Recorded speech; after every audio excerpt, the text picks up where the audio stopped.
Nous sommes toujours dans notre partie, les oracles contre les nations, mais il y a un changement. Cette fois-ci, l'oracle est destiné contre Babylone. Les châtieurs deviennent les châtiés.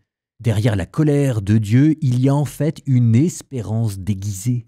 Jérémie, chapitre 50, je vous laisse entendre ce cri de colère. Jusqu'à la nausée, avait-on dit. Vous êtes en train de devenir des prophètes, là, les enfants. C'est ce sentiment de nausée, de colère à l'infini qui va provoquer en vous un réveil.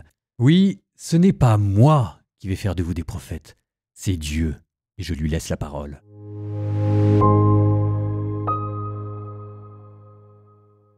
Parole que le Seigneur a prononcée sur Babylone, le pays des Chaldéens, par l'intermédiaire du prophète Jérémie.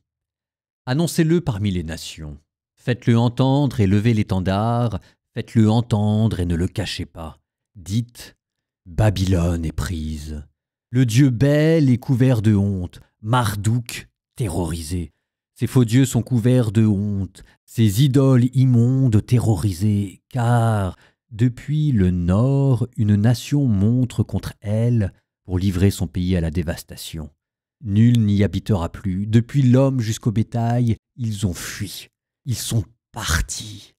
En ces jours-là, en ce temps-là, oracle du Seigneur, les fils d'Israël et les fils de Juda viendront tous ensemble. Ils marcheront en pleurant.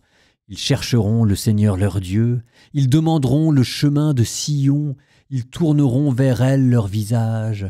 Venez, attachons-nous au Seigneur par une alliance éternelle, inoubliable. Les gens de mon peuple étaient des brebis perdues. Ceux qui étaient leurs bergers les avaient égarés. Ils les avaient laissées errer dans les montagnes. Elles allaient de montagne en colline. Elles avaient oublié leurs bercailles.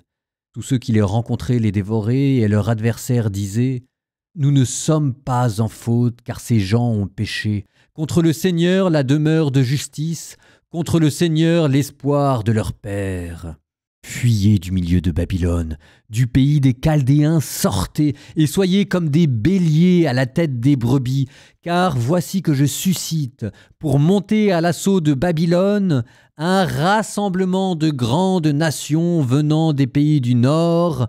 Elles prendront position contre elle et s'en empareront. Leurs flèches seront comme celles d'un habile guerrier qui ne revient pas les mains vides. La Chaldée sera mise au pillage. Tous ceux qui la pilleront seront rassasiés, oracle du Seigneur. Oui, vous vous réjouissez. Oui, vous bondissez de joie, vous qui dépouillez mon héritage. Oui, vous gambadez comme des génisses dans les prés et vous hennissez comme des étalons. Mais votre mère est accablée de honte. Celle qui vous a enfanté est couverte de confusion. La voici à la traîne des nations. Un désert, une terre sèche et aride, à cause de l'irritation du Seigneur, elle ne sera plus habitée, mais sera tout entière un lieu désolé. Quiconque passera près de Babylone se désolera et fera entendre un sifflement de stupeur à la vue de toutes ses plaies. Prenez position autour de Babylone, vous tous qui tendez l'arc. Tirez sur elle, n'épargnez pas les flèches, car elle a péché contre le Seigneur. Faites retentir autour d'elle le cri de guerre. Elle se rend, ses défenses tombent, ses remparts sont démolis. Oui, c'est la revanche du Seigneur. Vengez-vous d'elle, faites-lui ce qu'elle a fait. De Babylone retranchez celui qui sème et celui qui manie la faucille au temps de la moisson. Devant l'épée impitoyable, que chacun se tourne vers son peuple, que chacun s'enfuit dans son pays. Israël était une brebis égarée, pourchassée par des lions. Le premier qui la dévora fut le roi d'Assour. Le dernier qui l'acheva jusqu'aux os, ce fut Nabuchodonosor, roi de Babylone. C'est pourquoi ainsi parle le Seigneur de l'univers, le Dieu d'Israël. Voici que je vais châtier le roi de Babylone et son pays, comme j'ai châtié le roi d'Assour. Je ramènerai Israël à son enclos, pour le faire paître sur le Carmel et le Bashan, sur les montagnes d'Éphraïm et de Galaad. Il sera rassasié. En ces jours-là, en ce temps-là, oracle du Seigneur, on cherchera la faute d'Israël, mais il n'y en aura plus. On cherchera les péchés de Juda, mais on n'en trouvera plus, car je pardonnerai à ce reste que j'aurai préservé. Monte, peuple du Nord, au pays de double révolte, monte contre lui et contre les habitants de châtiment, massacre, et voue à l'anathème les derniers d'entre eux, oracle du Seigneur, et agis en tout comme je te l'ai ordonné. Bruit de guerre dans le pays et grand désastre. Comment est-il abattu et brisé le marteau de toute la terre?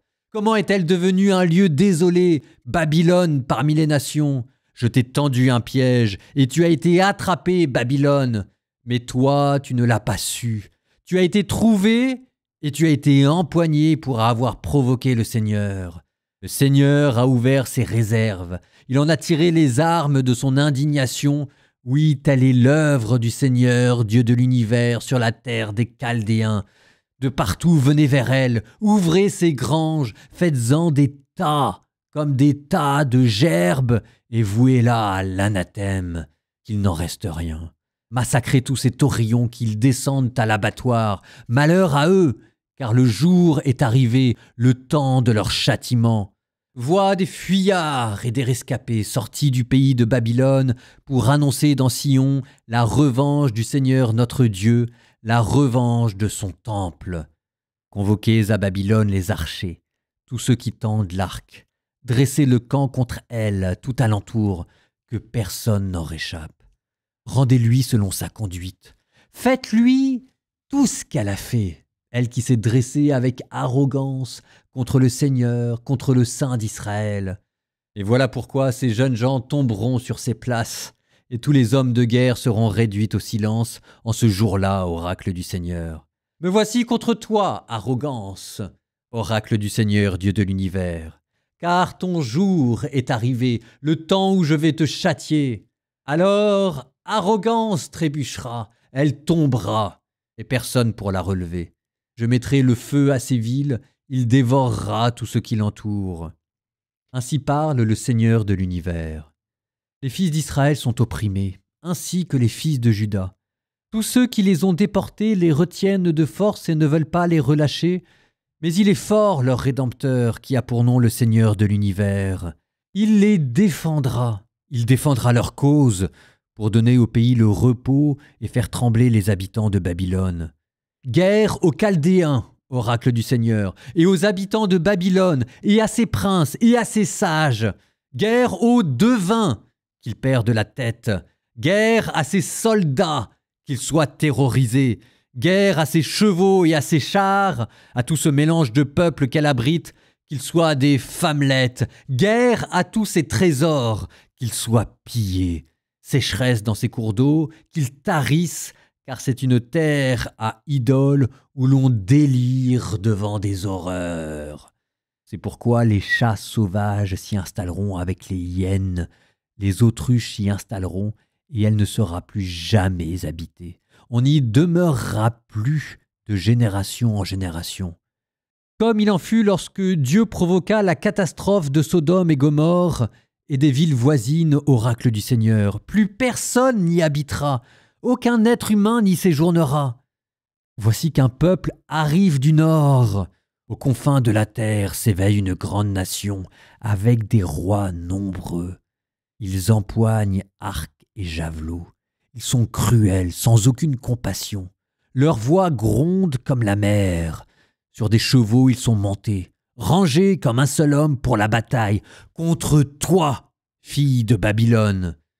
Le roi de Babylone a entendu la rumeur. Ses mains faiblissent, l'angoisse le saisit comme les douleurs d'une femme qui accouche. Le peuple du Nord, voilà qu'il monte comme un lion des maquis du Jourdain vers les enclos prospères. Oui, en un clin d'œil. De là je ferai déguerpir les Chaldéens, et sur eux j'établirai celui qui est choisi.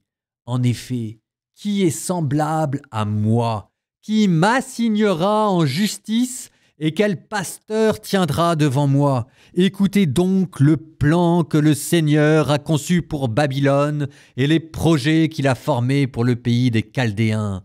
Vraiment, les petits du troupeau les entraîneront. Vraiment, à cause d'eux, les enclos seront désolés. Au bruit de la prise de Babylone, la terre est ébranlée et on entend son cri chez les nations.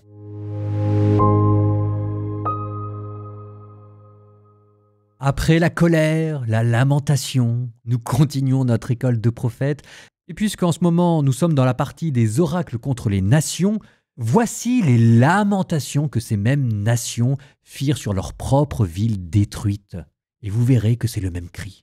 Voici par exemple une première lamentation, une lamentation babylonienne sur la destruction de la ville d'Our en Chaldée, écrite il y a 2000 ans suite à une invasion des Élamites qui l'avaient détruite et incendiée. Our, c'est la ville natale d'Abraham, et peut-être que l'extrait que vous allez entendre, c'est ce que Abraham a lui aussi vécu. Lamentation sur Our, la ville natale d'Abraham. Les jours ne sont plus lumineux, la nuit ne s'achève jamais, les vents de la mort soufflent sur la cité, le peuple gît dans la poussière, aucun n'élève la tête, les temples sont vides, les prêtres ont fui, les autels sont renversés, plus aucune offrande aux dieux. Je vous ai donné la lamentation sur Our, mais j'aurais pu aussi vous donner une lamentation égyptienne, écrite au XIIIe siècle, qui montre le chaos politique dans lequel ce pays s'était enfoncé. J'aurais encore pu vous donner une lamentation écrite en grec suite à la guerre de Tirpée, écrite à la même époque que la chute de Jérusalem. Où sont passés nos fiers guerriers? Leurs boucliers sont brisés, leurs épées sont rouillées, leurs corps jonchent le sol et la terre de nos pères boit leur sang. Les femmes pleurent dans les ruelles, les cris résonnent dans la nuit. Il n'y a plus personne pour protéger la cité. Quelques citations pour que vous perceviez différemment les oracles des nations que vous venez d'entendre, en voyant le résultat que ça a produit concrètement sur place, et aussi pour qu'à travers les lamentations que vous allez entendre, vous retrouviez ce cri universel de souffrance. C'est ce que les Ukrainiens disent en ce moment, c'est ce que les Égyptiens disaient en leur temps, c'est ce que Jésus a dit au 1er siècle, et là c'est ce que Jérémie, l'homme des douleurs, dit sur cette Jérusalem dévastée. 4e lamentation, dernière partie. Ils ne croyaient pas, les rois de la terre, ni aucun habitant du monde, que l'adversaire, l'ennemi, franchirait jamais les portes de Jérusalem. Mais c'est les péchés de ces prophètes qui en sont la cause, et les fautes de ces prêtres, eux qui versaient en pleine ville le sang des justes. Ils erraient en aveugles dans les rues, souillés de sang, et toucher leurs vêtements devenait interdit. « Arrière impur !» leur criait-on. « Arrière, arrière, n'y touchez pas !» Et ils fuyaient, errant chez les païens qui disaient « Ils ne s'installeront pas !» La face du Seigneur les a dispersés et ne les regarde plus. Les prêtres ne sont plus respectés, ni les anciens honorés. Sans répit, nos yeux se consument d'attendre en vain du secours. Nous guettons une nation qui ne peut pas sauver. On nous a chassés et pourchassés, nous ne pouvons plus aller sur nos places. Notre fin approche, nos jours sont comptés, notre fin est arrivée. Nos poursuivants sont plus rapides que les aigles dans les airs. Dans les montagnes, ils nous harcèlent, dans le désert, ils nous traquent. Le Messie du Seigneur, le souffle de nos narines, a été pris dans leur embûche. Lui dont nous disions « C'est sous sa protection que nous vivrons parmi les nations. Jubile et réjouis-toi, fille d'Édom qui habite le pays de Ouch. À toi aussi la coupe sera tendue. Tu t'enivreras et te montreras nu. Ta faute est expiée, fille de Sion. Il ne te déportera plus. Mais il punira ta faute, fille d'Édom, et il dévoilera tes péchés.